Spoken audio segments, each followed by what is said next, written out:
Welcome everyone to another episode of Elemental Awakening. Today I got a very special guest here in Compton right now. From Compton. Usually in Venice Beach is where you call home. Mm-hmm. California. Troy Casey, otherwise known as a certified health nut. Mm-hmm. Super interesting guy. Popped on my feed one day. I was really intrigued, and I found out he was going to Rhythmia. Found it a synchronicity, and I thought I should reach out. And here we are. Welcome. Yes. All roads lead to ayahuasca. It seems like that sometimes. You get tapped in, and the connections become undeniable. Mm-hmm. Mm-hmm.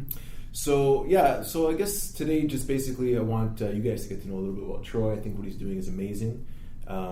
He's an advocate for health and wellness. Some people might call it biohacking. He's just pushing the human limits. This is from my perspective. And he's also a leader in the conscious men's movement. He's got a man tribe group, would you call it? He's also writing a book, and he's also just came from Rhythmia. So we're going to talk about all these things. But I guess first, Troy, tell us a bit about who you are and how you got to doing what you're doing today. Yeah, so the story goes, I was a Versace model sitting in Milan, and I had my own digestive issues, and I couldn't solve it. I was like, what the hell's wrong with me? And then I would bloat, and my agents would be like, honey, you're fat, and it's a big investment to go to Europe and really propel your career forward. So I was like, let me get a handle on this. So I went down to the American bookstore, bought some books on nutrition, started reading them, and lo and behold, fruits and vegetables are real food, And then the farmers markets were there in Italy, so I started buying more fruits and vegetables, started eating whole foods, and my life changed immediately. Started reading more literature on herbs and fasting, internal purification. Came back to America, bought a juicer, started juicing, did my first 10-day juice cleanse. How old were you this time? It was about some reference years. 24. 24, okay. 24, I'm almost 54. Oh, shit. So this is about 30 years ago. And so I did my first 10-day juice cleanse, juice fast, and as a model, I was making money in front of the camera for my looks and my genetics, the way I looked. And so I did my first 10-day juice fast, and I looked in the mirror, and I was like, wow. You look like a spring chicken, everything looks good. Your skin looks good. Your eyes look good. So I was hooked. That was 30 years ago.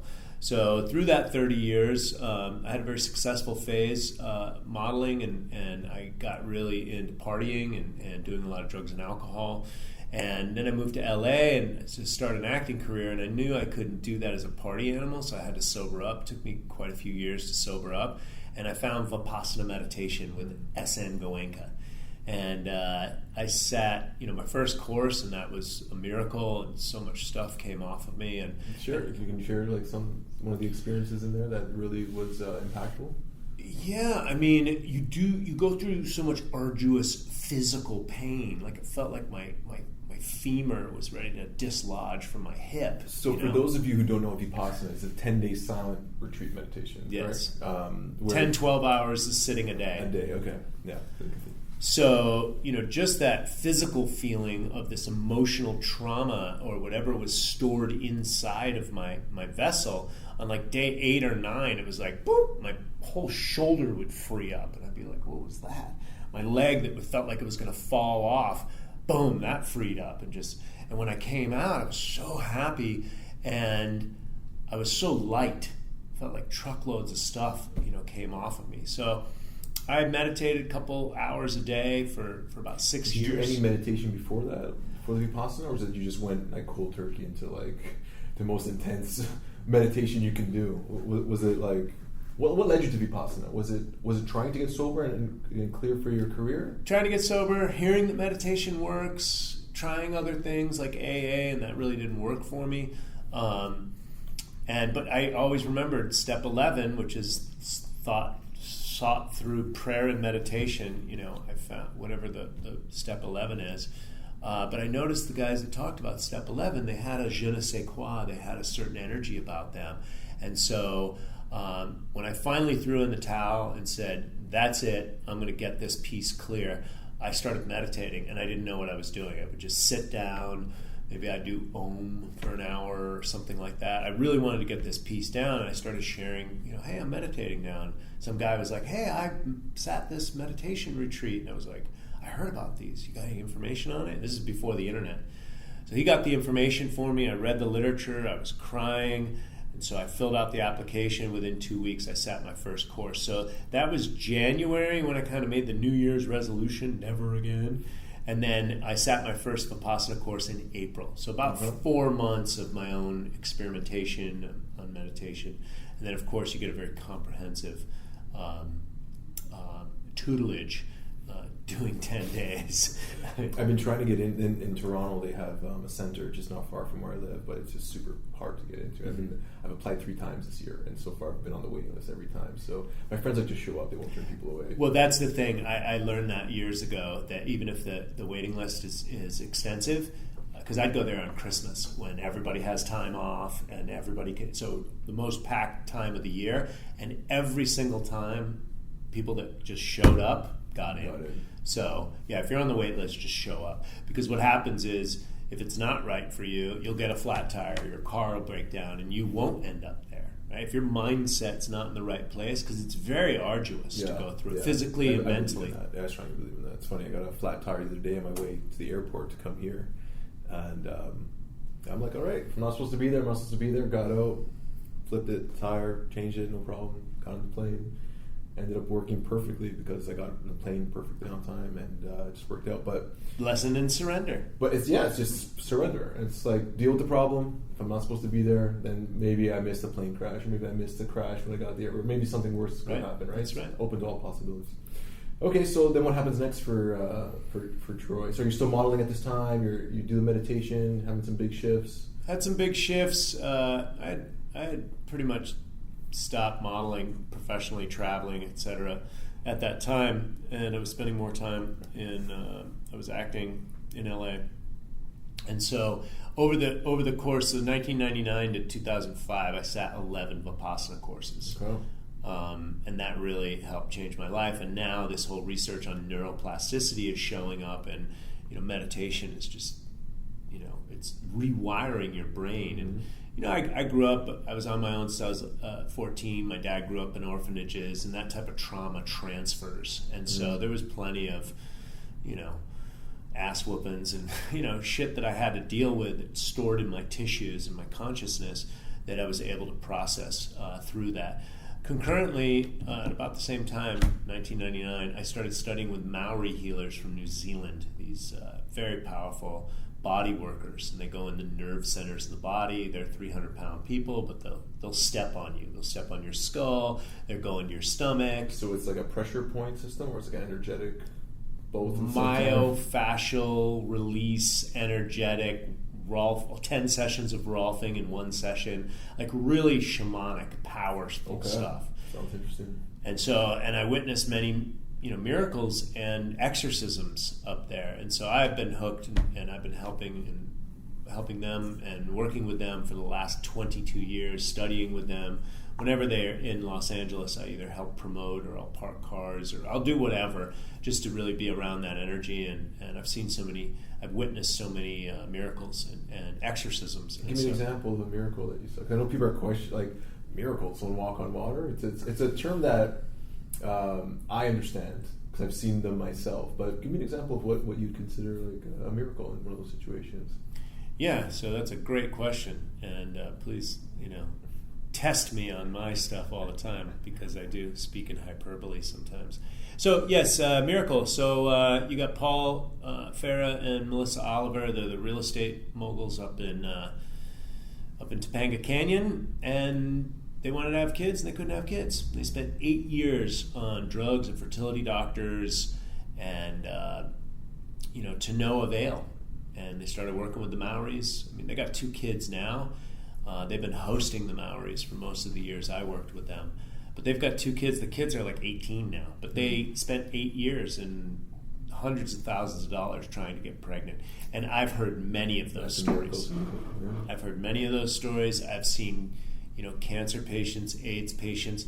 Not everybody gets the exact healing that they want, but when you see someone going through something so traumatic and so awesome as like an exorcism, like something's living inside of this human being and they're choking it out of them literally, and then from them to go screaming like a banshee And then an hour later, you see this complete zened out person, like maybe years of like stress and grief just off of them, and that childlike element is inside of them, and they're so sweet, and they came in there so angry, and I just saw that countless times, and so that's what kept bringing me back. Not only that, but for my own healing, my own peeling the layers of onions of my own healing, and so I've witnessed that many times, and many miracles, to the point where someone as astute yoga practitioner as Gurmukh, who owns Golden Bridge Kundalini, she's been around for decades, she was bringing all her Kundalini people up there for birthing and fertility treatments, and as well as just healing treatments in general. So and witnessing all that level of healing from one healing community into another. Right? And I think that's the way it should be. It should be like sharing, collaborating, working together with the energies, just being open to what works and learning from each other, right? Right. And the perfect example is, and not get caught up in like, oh, I practice yoga. I've arrived. Right? Yeah. I'm enlightened. I've done my work, It's ever evolving, and iron sharpens iron, so we can go from one healing community to the next. Not confusing ourselves, but seeing what holistic and sustainable, practices that may be able to be implemented or tried for myself, and see what happens. Right? You test it. Absolutely. So, how did that transition to where you're at now? So then, in 2005, I was introduced. I'd been working with herbs for so many years and fasting and just reading the literature. And somebody turned me on to an herbal company from the Amazon, and I put these herbs into my body, and I was like, boom! It was like another awakening. So I figure I got about good 4 awakenings. I got Vipassana meditation, I have Maori healers, and then I have the Amazonian plants. And put awakening in your own words. What would you say an awakening? Like for me, it's just a new awareness, an expanded consciousness. You wake up and you see the world in a different way that you previously couldn't see. Yes. And that could be feeling love in your heart for yourself for the first time. That could be just looking at your life from a whole different perspective, or feeling unity with everyone. Yes. Is there any way you would put it in your own words, like these awakenings? And do they differ each time? I guess they must, because you get to a different level of awakening, which I think is infinite, but it's just more expansion, right?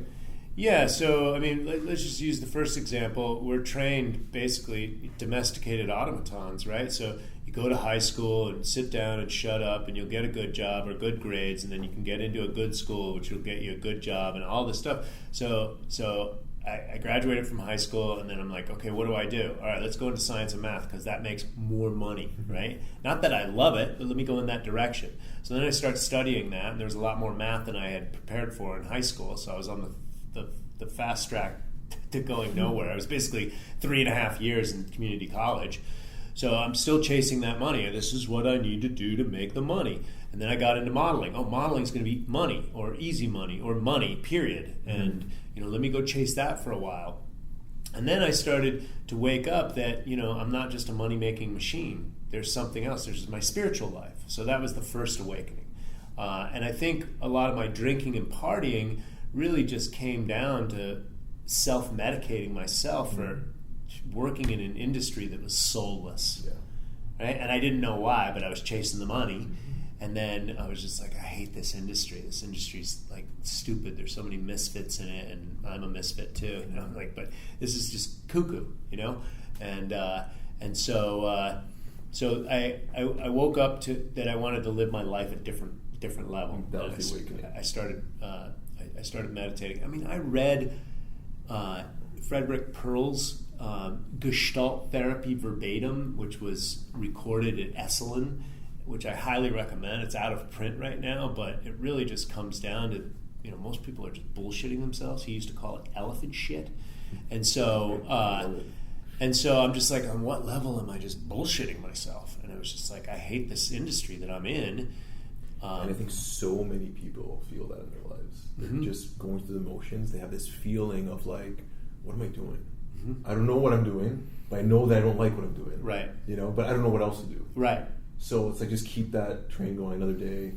I have friends that have been telling me for 10 years they want to quit their job and do something that they love. Yep. And every time I see them, quit your job, it's like, no, but soon. Yep. No, but soon. Someday. Yep. That someday syndrome. That energy destroyed my marriage, or was a key factor in destroying our marriage out of fear and motivation via fear of not having enough, and then hating the actual work that my wife was doing. And it carries over into all areas of your life. When you feel that energy of stagnancy, of hate, of block, of just frustration, it doesn't just stay in your job. It's in you now, and it comes. It lives in you. Yeah, it lives in you, and it goes all relationships, everywhere. Calcifies your tissues. Yeah, like literally.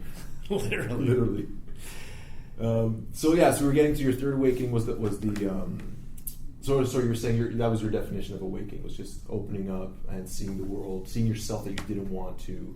And it can be simple, because some people, I think that's important, is that I guess that first realization was you could no longer do what you wanted to do. Am I right? Am I paraphrasing? Is that what I was getting out of what you were saying? Without the pain or the awareness of the pain. I was always dealing with the pain, but I would just drink it away. I'd be like, oh, well, partying's hand in hand with the industry, so I don't like the industry.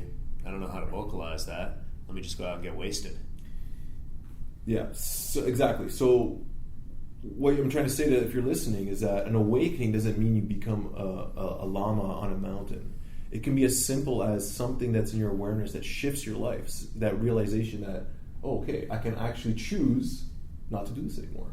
I can choose now to try a vipassana or follow your intuition, because some intuitive fire came and led you down this path. Right? Yeah. The awakening of doing something different than just drinking all the time. Just drinking all the time. Simple. How about that? It seems simple, but it's not as simple as it sounds. But it's. And with addiction, it's been said many times, it's never about not doing the one thing. It's actually replacing your energy with something else. Now I'm meditating 2 hours a day. What's my results from getting off of that pillow? My nervous system feels completely relaxed. I'm in a much more balanced place. I feel energized. I feel healthy. I feel clear. And so who needs drugs when you have that, right?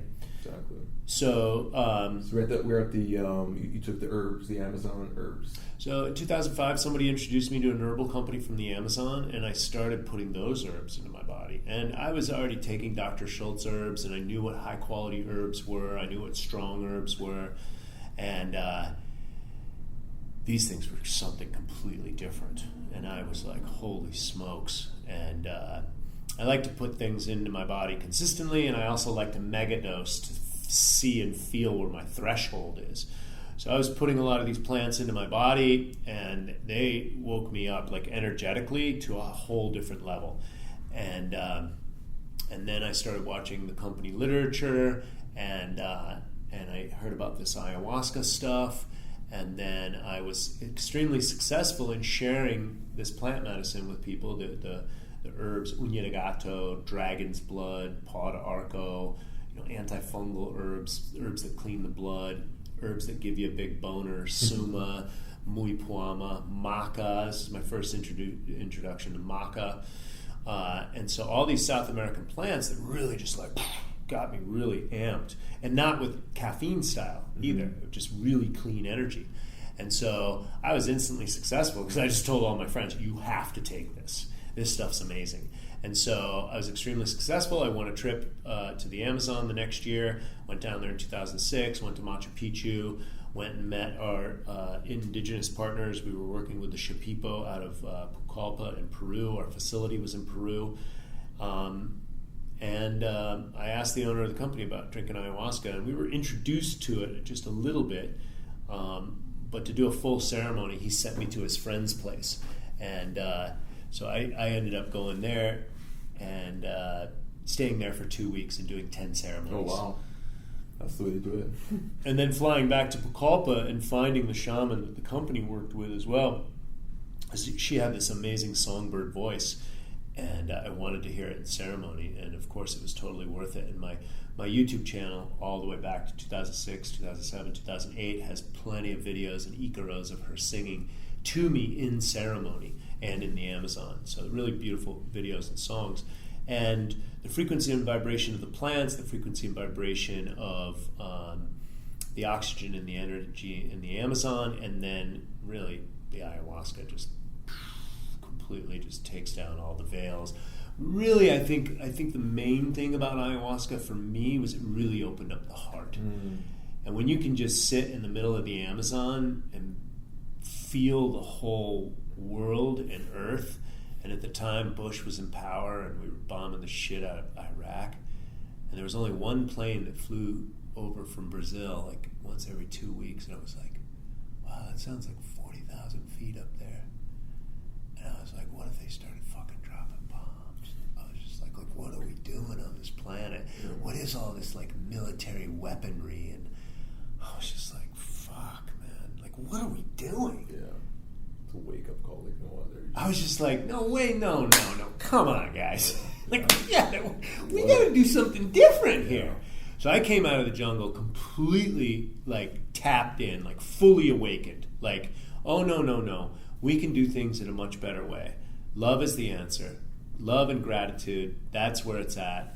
And poor George Bush Jr., I was thinking, oh my God, everybody hates that guy. Oh, what a bad feeling. I was like, oh, he actually needs love. And it's really hard to give some of our political leaders, that do stuff like Benghazi and Libya and Syria, these big crimes against humanity. It's really hard to find that level of forgiveness in them, but ultimately that's where we're moving. That's the way. That's the only way.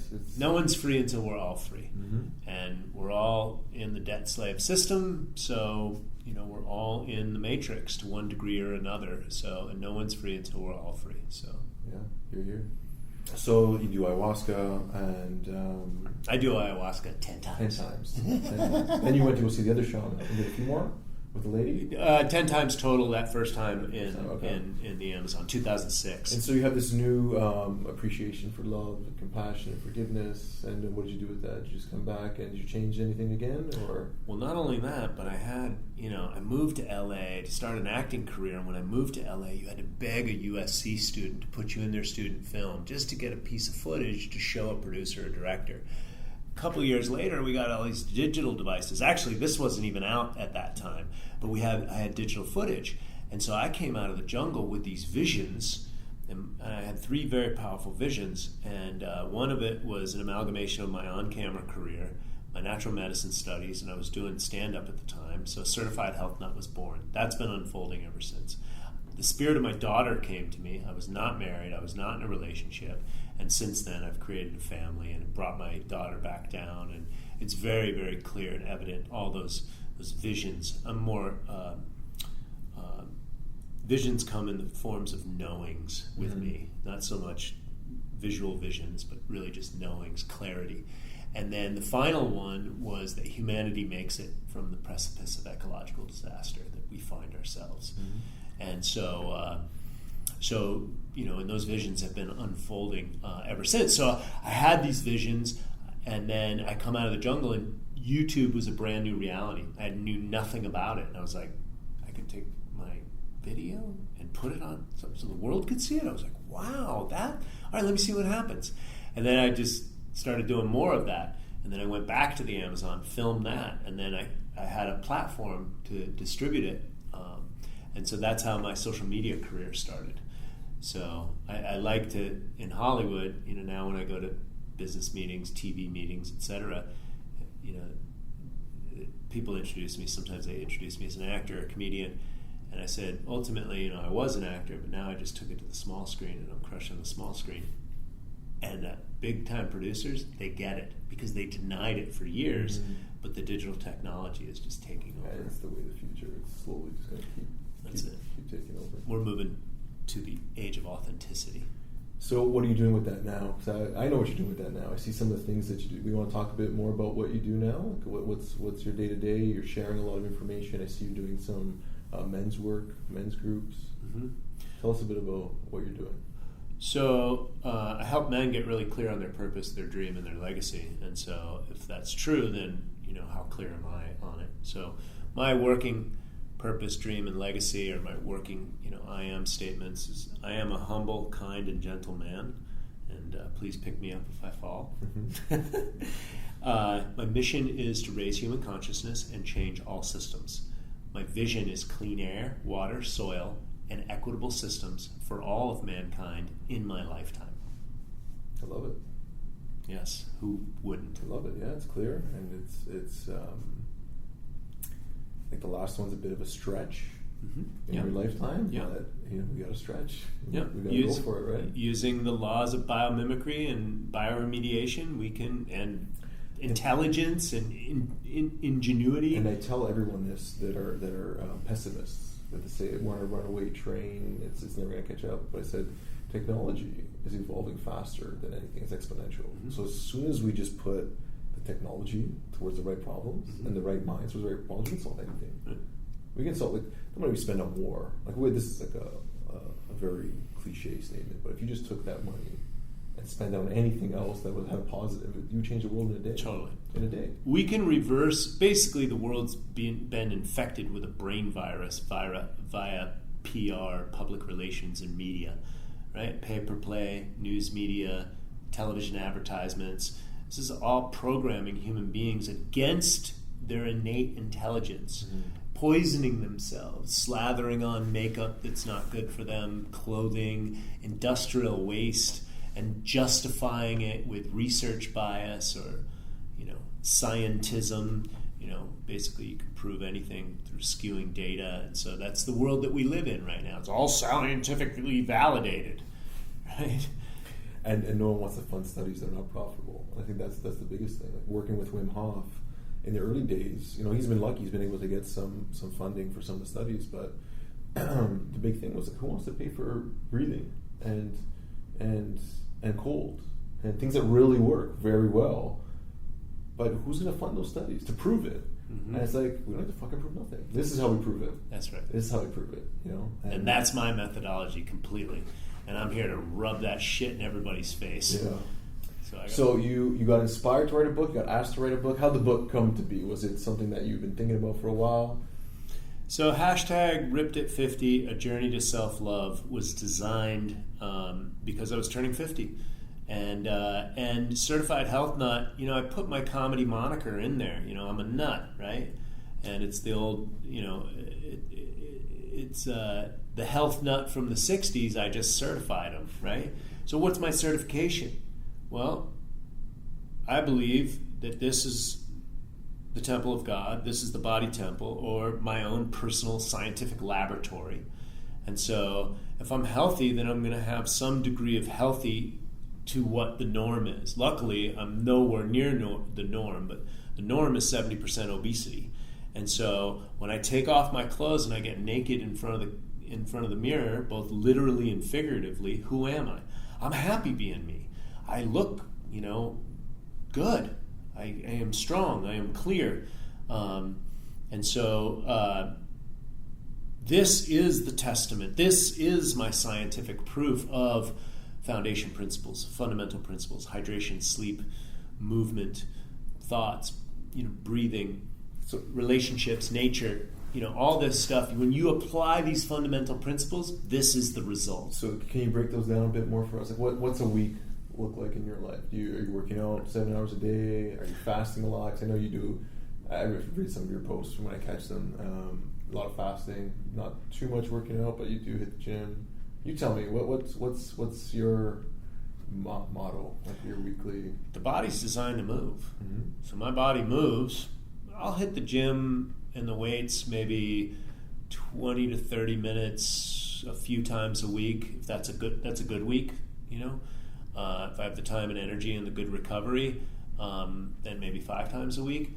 But again, the weightlifting is short. I'm getting that pump in there and getting out, mm-hmm. right? But I'm also riding my bike around Santa Monica and Venice. So you're always moving. I'm moving. Walking is my favorite exercise, so I do like to walk. I don't do as much walking anymore because bike gets me around faster. You're taking the birds around, right? I don't take those around. I'm a bike rider, so those fuckers, I want to run them over. I'm moving constantly. I love the Qigong. I like to stay mobile. I see how important it is the older I get. My kinks in my neck, my brachial plexus. I need to keep everything moving and mobilizing. So I've developed my own Qigong style just for mobilizing my own tissues. So I'm moving 7 days a week, guaranteed. Sometimes I'll just lay in bed because I move so much. and I'm doing my business, and I do 10, 15 videos a day. So just laying around and resting, because sleep and quiet time is so important for restoration, because it's balance, right? It's yin yang, masculine, feminine, always.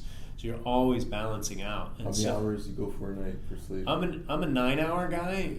9 hours in bed, or you try to get 9 hours like sleeping? I end up getting about 7.5, 8. Okay. But I know my body does really good on 9, and so at least a couple times per week I get 9. The average is under 6 in America. Yeah, and there's been a ton of research, right? Shows how bad that is for you. Like 8's detrimental. Eight's the best average for everyone. Mm-hmm. There's been a lot of research on that, and our hormones are harmonized with the celestial realm. So the cortisol comes up when the sun comes up, and the melatonin rises when the moon rises. And we had this conversation with Nick, he was behind the camera, about wearing sunglasses. If you wear sunglasses too much, you're sending a wrong signal. Like the natural signal is like, oh, it's not sunny anymore. What's going on? Confusion. Right. I'm confused. Right? That's right. And there's a hormone that gets released that protects you against the sun. If it's triggered by the 1,500 elements of the light spectrum that come into your eyes, if you have UV and UVB and blockers on there, you're going to be tricked into or confused. And lo and behold, what do we have in the world? And why were sunglasses invented? Because the Hollywood stars back in the day, those big, huge lights that they used to have, they were so blinding and artificial, and they would dry your skin out. They would wear those glass pieces over their eyes, and then they would do interviews or be out in public, and then people thought it was glamorous, and then and so I chucked, when I got all this technology and information about 20 years ago, I wore designer sunglasses since I was 15, and I just threw them away. And so it was like 2 weeks to acclimate, but yeah, I just got recently some blue blockers. Do you believe in those kind of I like blue blockers. I'm sure you're on your phone a lot, just doing work. My eyes need some work right now. I need to get down with my eye exercises. I need to implement new disciplines around my eyes, because I had hawkeye, eagle eye vision my whole life. And about 45, and when the phones came out, it started to dip. And so I need to do my eye exercises. And somebody turned me on to these Tesla glasses. One of my friends, Dr. Harhari Kolsa, which actually has a toroidal, and it actually feeds your eyes energy, and it will heal. And they felt amazing, because normally I don't like anything on my eyes. I never heard of Tesla glasses. Yeah. Not made by Tesla, the car maker. They're like Tesla design, like inspired Tesla technology. Tesla might even be like part of the name or something. Oh, okay. Yeah. But I'll get you that information cool. Yeah, later. I'll link it into the video as well. Yeah. They're like $300, and I could feel them. They were good on my eyes. Cool. And then, so what about like fasting and eating? Like, do you? So I like to say this: you're going to get more mileage on fine-tuning your nutrition, your sleep, and your stress management. There's at least 7 factors of stress, and most of them are invisible, including chemical stress and electromagnetic radiation. So you're going to get being aware of the 7 factors of stress, managing and mitigating them, fine-tuning and optimizing your sleep hygiene, and your nutrition. You're going to get more mileage out of that than trying to solve all your problems or outrun your bad diet in the gym. Absolutely agree with that. So, and everything will just optimize and accelerate if you get all the other holistic pieces in concurrently at the same time. Things will just explode. Your workouts will get better, etc. But mainly, it's very important that people repair. Most people are facing burnout today because of the chronic elevated cortisol, which is the stress hormone, fight or flight. We used to pull that out when a saber-toothed tiger was running, or an animal that was going to kill us, right? We would really need that energy. But now it's just like elevated all the time. Chronically. Yeah. That breaks the body down. So what's the antidote to that? Sleep. Qigong. Sleep. Qigong. Meditation. Sleep. Yeah. Meditation. Yeah. Anything in the realm of breathing, quiet. Breathing. As well. I don't want to minimize the other practices, but the rest and relaxation thing is just, it's so underlooked. I've been thinking about writing a book about relaxation, just like called Relaxicity. Just about my story about always trying to do so much and then realizing I was doing it all wrong. It's just relaxing. Right. And when that happens, everything comes to you. Everything comes to you. and I was just like running my head against the wall. I was getting success, but at what cost?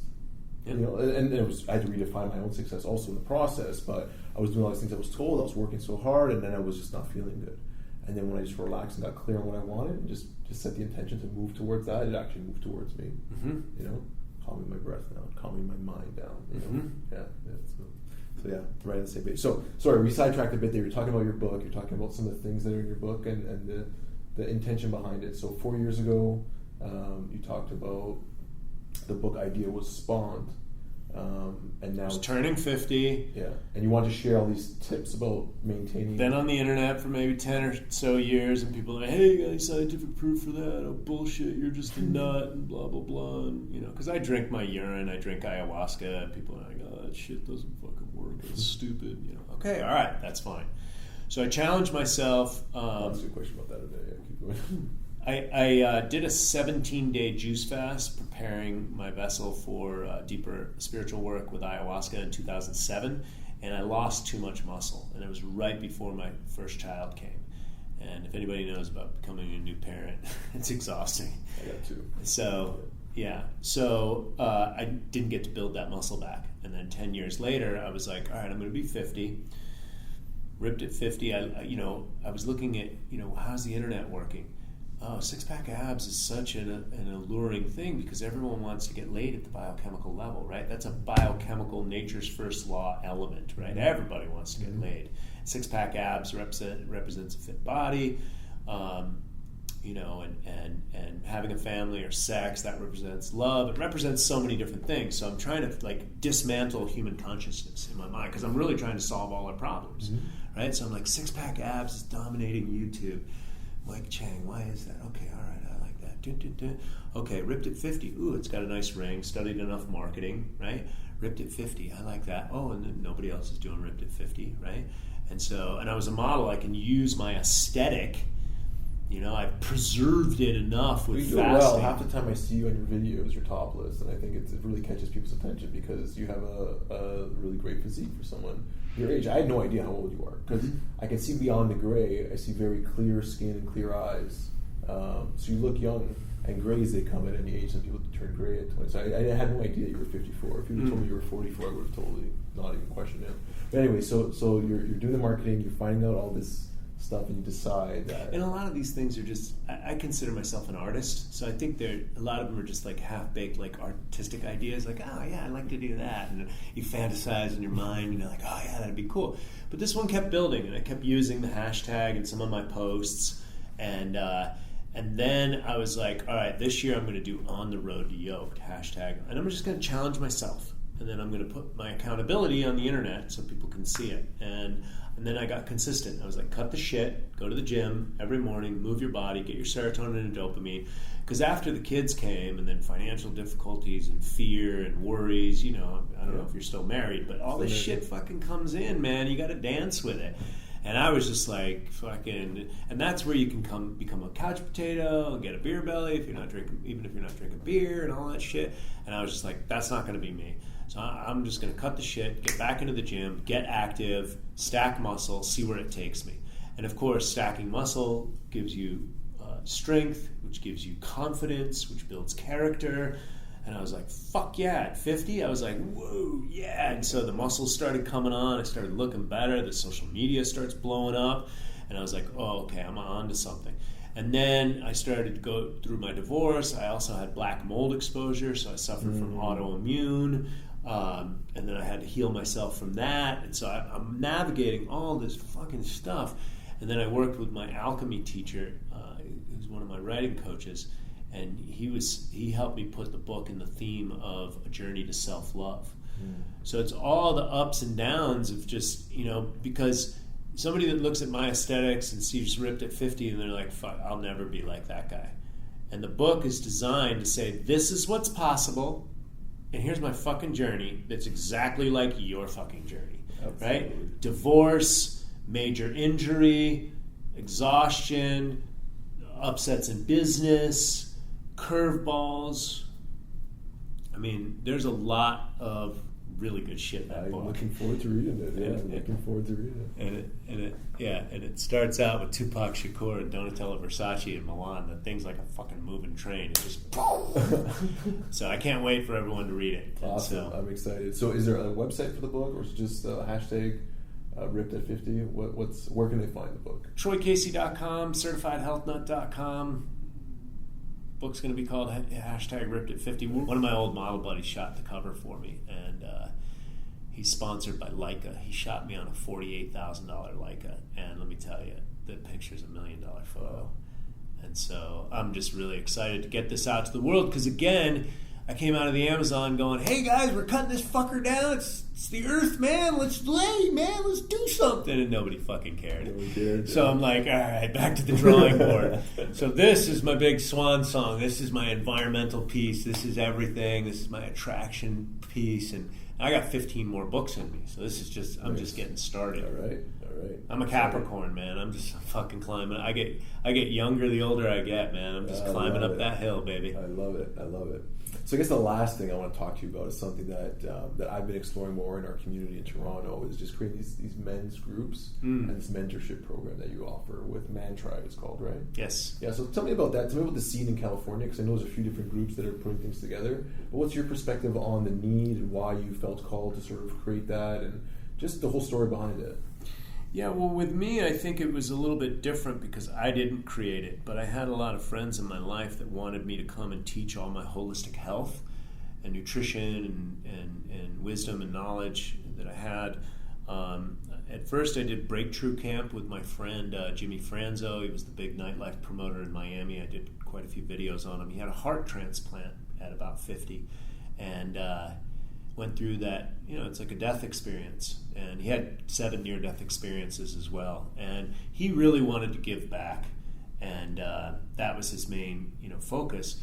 And I was working with him, and, I'm a intense motherfucker, I mean, I like to have an open, kind heart and be gentle and stuff like that. But in general, I'm pretty fucking hardcore, right?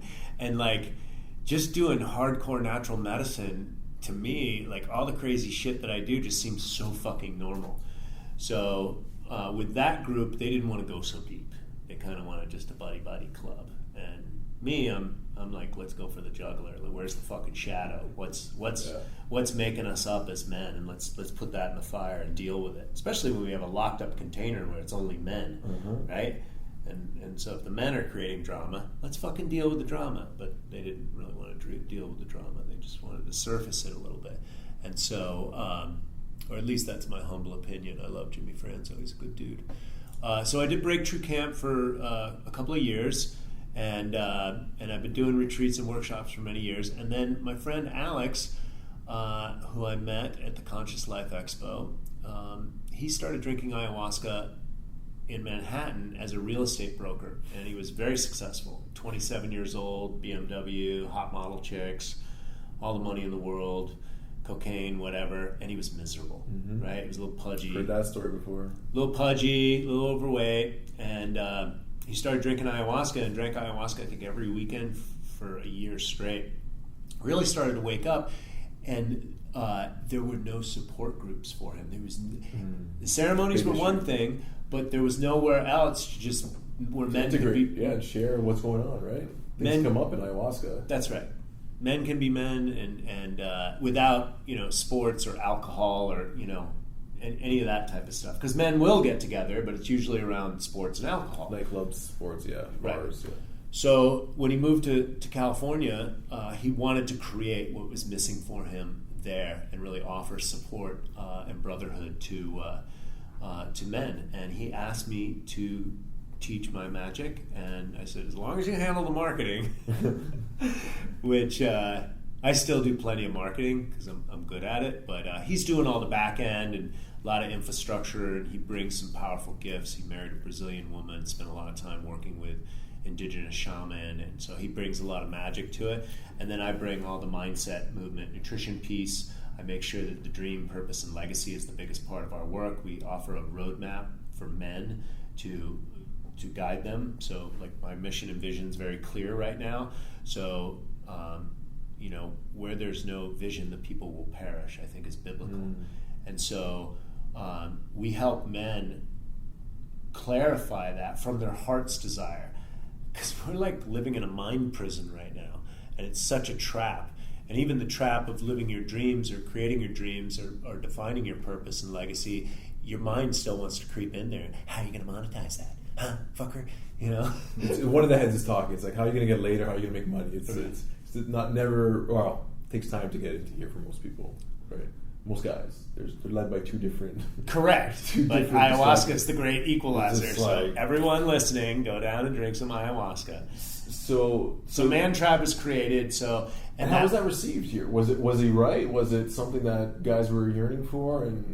Well, because I have so many projects, and I had trouble with my marriage, and one of my businesses recently, I was really just focused on monetizing Certified Health Nut and then continuing to create content. So I was like, as long as you handle the marketing, I will show up.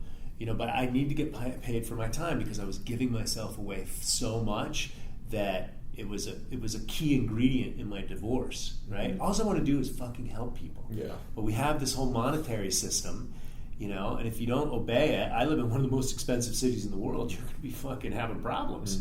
And so, and not that we had really financial problems, but it was the perceived of not having enough, and then the wife, basically being in fear.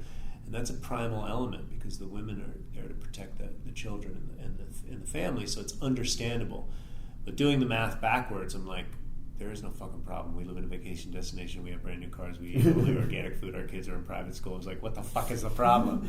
In fact, let me be grateful for fucking every sum total of everything I have in my life right now, including my 1-bedroom apartment that I got on my divorce. And I had a film crew come over, and I was like, do I want to show my house? And I sleep on the floor now to keep me humble, I don't care. You know what? My little apartment, I'm so fucking grateful for. And I live near the beach, and I don't have that much stuff, but I have so much fucking freedom. What a gift. And I got my bicycle. So what's the definition of success? Oh, I don't have a Ferrari, and I don't have a fucking mansion. But I got the fucking ocean, and I swim in it every fucking day. What about you? The definition of success is happiness, fulfillment, purpose. Yep. And my friend Nick here, which we'll get him on camera at the end so you can see who we're talking to, he told me a story of one of his teachers that was with a guru, and everything that the guru would say is like, what a gift. They would eat out of a garbage dumpster. He said, this is what a gift. It just came out of nowhere. It's just you get to eat. Yep. And everything can be a gift if you look at it that way, or everything can be a curse if you look at it that way. And that's sort of shifting perspective. And I think that's what these men's group offer. They offer a different perspective on life, getting clear on what's important. And I want to learn more about your process, about that maybe we don't have to go into it now, but after it. So I'd like to simplify, because I think there's a lot of men's groups out there. So what we like to do, I like to say, we're dogma free, or hashtag stay sucker free. I don't want to get people all doped up on ideologies. I like to teach foundation principles, first principles. You have to be in relationship, forgiveness and resentment. Those things you should understand those and understand how to work towards forgiveness, because relationships, we're in relationship with everything. Hydration, drink pure water. Nutrition, drink, eat organic food. Nutritious food is what the body requires, whole foods. Get good sleep patterns, and you move your body. Movement is a necessity, not a luxury. And so these foundation principles, so everything that we teach, with the fire circles, we do breath work, ice baths. Ice baths are a great equalizer, right? It just cuts the shit. You don't even have to talk about it or explain it. Just fucking get in that motherfucker. We're going to go do one right after this, actually. So breath work makes you feel amazing in less than 10 minutes. Ice bath, a little bit of qigong. Usually either I teach it or we got a kung fu master that just teaches basic movement in the body, and then we share around the circle. And that is the most important work that we do, is only the support. If we just lit the fire and we let men share, my work would be done. I don't have to teach any fancy stuff or any of that stuff.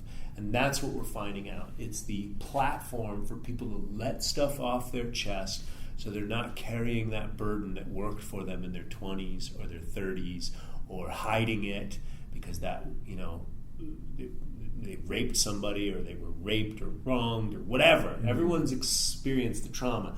And just having that fire alone is enough. And this is how we're reuniting the brotherhood of man, which is part of the ancient prophecies. Mm-hmm. Feel that, man, right here. Yeah, thank you for sharing all this stuff. So people can find you at troycasey.com, certifiedhealthnut.com, Instagram at certifiedhealthnut. Certified Health Nut. Certified Health Nut is branded across the internet, and Troy Casey it's all easy to find. I've got thousands of videos on YouTube, Facebook. Check this guy out, please. And if do you do like is your circle open, the Man Tribe thing? Do you have like open days where you have to like join the group? As of right now, it's completely open, but we are working on franchising just to serve more people. The demand is there. And we have to get the structure so it's sustainable for my partner who just had a child. He's in the boat I was just in. So I really want him to monetize and get this thing up as a sustainable model. He opens up his house. We were doing it for free for the longest time until we put a donation bucket up there. And so, but I think consistently it's probably going to be like a $20 donation. We do workshops and retreats which is a little bit more in-depth, and then there's more of an investment. Yeah, absolutely. And it's worth it. Because you know what we found? People who pay attention. And they make an investment in themselves. It's not like they're paying you. It's like invest in yourself, and the results come. And there's certain people that are willing to pay, and you can't just give your energy away, because then you're going to burn out. And then what good are you to the whole community if you're not getting compensated? And for me too, I know exactly how you feel, because I want to help everyone as well. And just in the last couple of years, I'm just changing my whole philosophy on how I can show up as a coach. And the best way I can show up as a coach, I'm charging what I feel I'm worth, my own self-worth. And that's more than a $20 donation to spend half my day away from my kids. Mm-hmm. But if I can attract those bigger people who can afford it, then I can put some of my energy towards people that can't afford it. I can balance it out that way and create bigger events for a bigger tribe that can come in, and at their own leisure they can choose. And serve people. Do you want to invest in yourself? And it's funny because the first answer is they don't want to pay for it. But they can find the money to pay for it. And then they're going to really change. And they'll probably make that money back times 10 once they change their lives. Or it might not financially be times 10, but they'll be 10 times happier. What's that worth? What's that worth? That's right.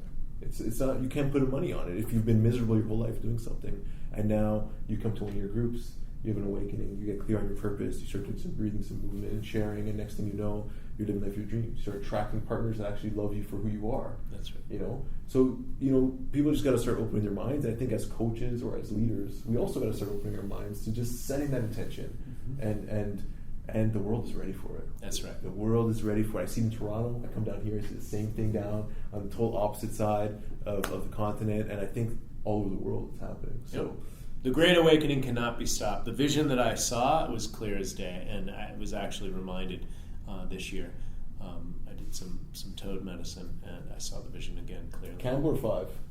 5. Okay. We're talking the same language here. And you just came back from Rhythmia as well, right? Just came back from Rhythmia, so that was my 5th ayahuasca retreat. 4 of them were done in the Amazon rainforest, and this one was done in Costa Rica. I really thought the professionalism and the conduits that they provided for drinking that medicine it was definitely the best ayahuasca experience that I've ever had. And not to diminish anything of the work that I did in the Amazon, it's just, it can be very arduous, and it was nice having creature comforts, cold baths, hot baths, coconut water on tap, good teaching and integration, because I know how important that is for the Western mind. Right? The shamans will just let you deal with it on your own and go back to your treehouse and bunk and just deal with yourself. One thing I love, and what I realized, I've been there, and this is going to be my 5th time there. Really? Is that you go, well, I'm a guest speaker there, so I speak a few times a year, and I'm really good friends with Jerry. And you see 100 people come there, or 50 people, however many people. And in the first day, they're tired, like you're talking about your face and like the anger and whatever they got inside them. By Thursday morning, you got a family of people who are so connected, that care about each other, that are sharing. It's like the most amazing experience. Everyone just looks different. The sun comes up, it's just like the birds are chirping. I don't know. I can't. Yeah. It's just such an experience. You were just there. So and I got married on the last day of ayahuasca. Congratulations. I mean, it was magical, man. The amount of magic that's in my life right now, it's just a microcosm of what's on the world. Yeah. What a gift. So I'm just going to thank you, Troy, for spending the time. I know you're really busy, a busy day today. Please, guys, check him out. Check out his book. It'll be worth every penny. I guarantee that.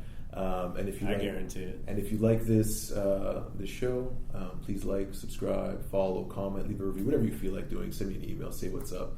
I really appreciate that. And give him a follow too. There's a lot of amazing information. He puts a lot of content out that is very, very valuable stuff. So thanks for tuning in. Any last words from you, Troy?